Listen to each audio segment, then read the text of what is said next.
Shalom à tous, que Dieu vous bénisse richement. Nous sommes vraiment heureux que Dieu nous a donné encore le souffle de vie. Et pour le louer, l'adorer et penser vraiment à lui, à sa bonté. C'est pourquoi encore Dieu nous a fait grâce de parler de sa part ce matin. Continuer ce que nous avons commencé en ce qui concerne l'œuvre de Dieu. C'est pourquoi avant que nous puissions continuer la partie suivante, on va prier un peu Dieu afin qu'il puisse bénir et tous ceux qui sont de loin, de près, nos chers auditeurs. Alors prions un peu. Et Tout-Puissant, devant toi Seigneur Jésus, voici cette matinée Seigneur, fais qu'elle soit une matinée spéciale pour chacun qui écoute, pour celui qui croit Seigneur Jésus. Puisse-t-il ouvrir les cœurs, laisser qu'ils puissent te connaître Seigneur Jésus. Celui qui ne te connaît pas Seigneur, fais que ce matin Seigneur Jésus, qu'il puisse te découvrir Seigneur, afin de recevoir la vie, afin de recevoir réellement celui que toi tu as envoyé Seigneur Jésus, et te connaître toi c'est de la vie éternelle Seigneur. Fais que cette matinée de Tout-Puissant, et puisse te connaître toi, car c'est toi qui donnes la vie Seigneur Jésus. Et je crois que réellement ton peuple, que tes enfants Seigneur, pour te connaître après cette séance Seigneur Jésus, afin qu'ils puissent dire Seigneur Jésus, comme les gens qui reviennent d'Emmaüs, qu'ils ont écouté ta parole là, qu'ils ont écouté ta voix Seigneur Jésus. Et je crois qu'ils vont ainsi prier, en croyant que cette prière Seigneur Jésus pourra donner la vie à celui qui croit réellement à la parole. Nous avons ainsi prié. Amen. Et vraiment merci, nous vous remercions pour la matinée ici. Nous sommes toujours dans notre sujet là, intitulé « Quelles sont les œuvres de Dieu ?» C'est une question qu'on s'est posée. Et réellement, Dieu nous faisait grâce de trouver la réponse et d'être réellement dans l'œuvre de Dieu. Et parce que si réellement maintenant nous ne sommes pas dans l'œuvre de Dieu, on sera perdu. Or, réellement, ce que nous parlons récemment, l'œuvre de Dieu, c'est de recevoir celui qui l'a envoyé. Vous voyez, c'est ça l'œuvre de Dieu, c'est pourquoi l'œuvre a commencé. Alors, aussi pour être dans l'œuvre de Dieu, il faut aussi recevoir celui qui l'a envoyé. Il y aura des bénéfices plutôt à celui qui reçoit réellement l'envoyé de Dieu. Nous avons parlé que Dieu peut envoyer un apôtre, il peut envoyer donc un ministre quelconque. Dès qu'on le reçoit, on reçoit l'œuvre de Dieu et on est béni, on est sauvé, on est guéri. Donc tout ce dont on a besoin, on le reçoit. Parce qu'il y a tant de gens qui croient Jésus-Christ, qui croient Dieu le Père, qui croient Jéhovah, mais cela sera en vain si vous ne croyez pas celui qui l'a envoyé. Car la parole dit dans Jean 14:1, il a dit ceci: croyez en moi, croyez en Dieu et croyez en moi. Donc, votre foi sera en vaine si vous croyez en Dieu sans croire à celui qui l'a envoyé. Parce que bon nombre de gens peuvent croire en Dieu, mais quand Dieu envoie un homme pour leur vivifier la parole, pour les aider, il néglige la personne qui lit la parole devant et il néglige. Et puis ils disent qu'ils croient en Dieu. Mon frère, ma sœur, votre foi sera vaine parce que tu négliges l'œuvre de Dieu. Or, tu dis que tu crois Dieu, mais tu négliges celui qui l'a envoyé. C'est le problème qui prend beaucoup de gens aujourd'hui. J'aimerais que toi aussi, tu ne sois pas dans cet état-là de négliger réellement l'œuvre de Dieu. Que tu ne sois pas maudit. Et alors, nous allons lire les prophètes. Ils vont donner encore une réponse à notre question-là par rapport à notre sujet. Écoutons un peu les prophètes.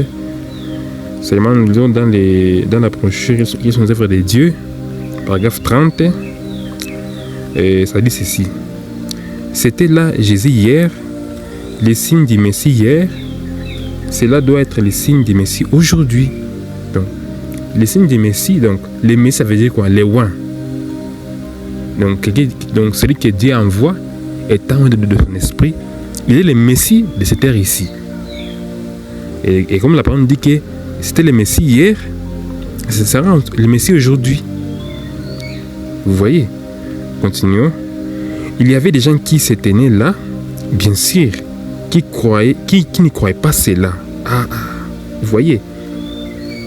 C'est pourquoi notre frère Branham nous dit ceci, que la chose qu'il avait vue dans les gens, c'était vraiment difficile d'un homme de croire à un autre homme. Vraiment, c'était difficile.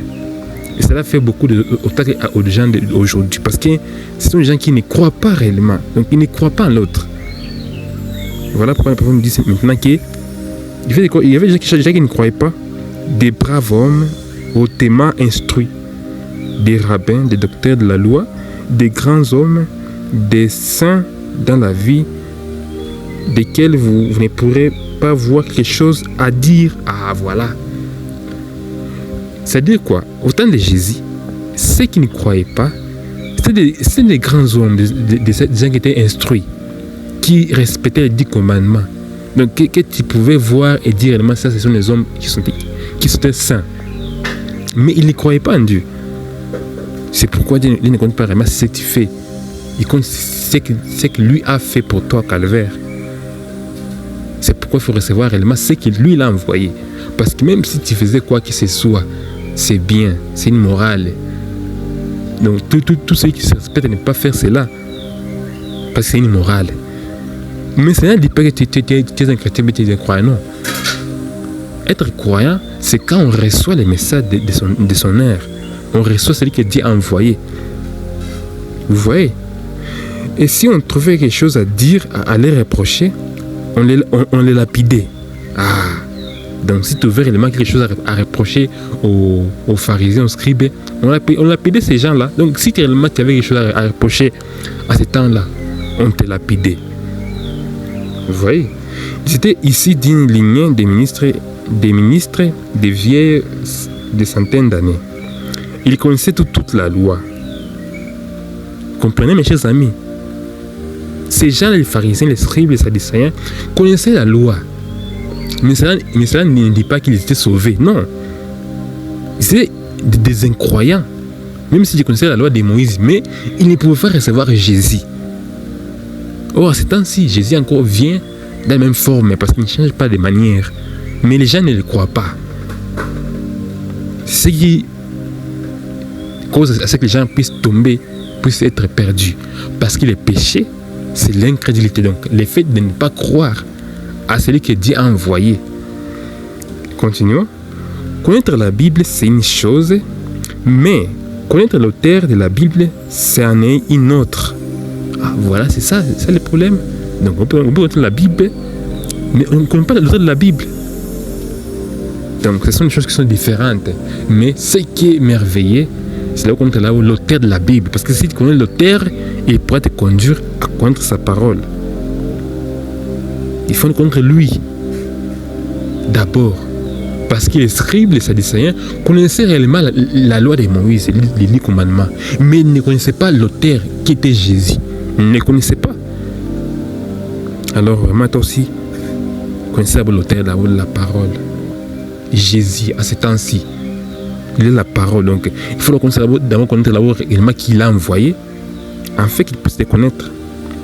Ce n'est pas la connaissance de la Bible que vous avez la vie éternelle. Mais, quand vous le connaissez lui, vous avez la vie éternelle. Le connaître lui, vous pourriez ne pas connaître une seule parole de sa Bible, mais si vous le connaissez dans la puissance de la résurrection, c'est ça la vie éternelle. Voilà mon frère, c'est ça la vie éternelle, de connaître lui. Il est qui? La parole de l'heure. Donc, car il m'a d'abord reçu celui qu'il a envoyé, Dieu a envoyé ce temps de la fin, frère Branham, avec un message pour nous amener à nous préparer à la seconde venue du Seigneur Jésus-Christ. Parce que Dieu a prévu qu'il va détruire la terre. Alors, si on ne reçoit pas les messagers de ce temps-ci, on ne peut pas connaître réellement ce que Dieu prévoit pour détruire ce monde et pour l'enlèvement. C'est pourquoi recevez les messages et recevez les messages. En fait, recevoir l'esprit, parce que c'est ça le connaître. Donc quand on connaît l'auteur, on connaît aussi la parole de Dieu. Parce qu'il y a beaucoup de gens qui connaissent la parole de Dieu, ceux qui se pratiquent la théologie, connaissent beaucoup des Écritures, mais ne connaissent pas Dieu. Ils ne connaissent pas l'auteur. Voilà pourquoi Dieu veut que cette matinée, que tu puisses connaître l'auteur. Or, quand on connaît l'auteur, quand on a récité d'abord ce qu'il a envoyé. Vous connaissez l'auteur. Et aussi, à partir de la vidéo, on fait des bénir dans quelque part pour qu'il puisse connaître l'auteur de la parole. Que Dieu vous bénisse richement. Shalom.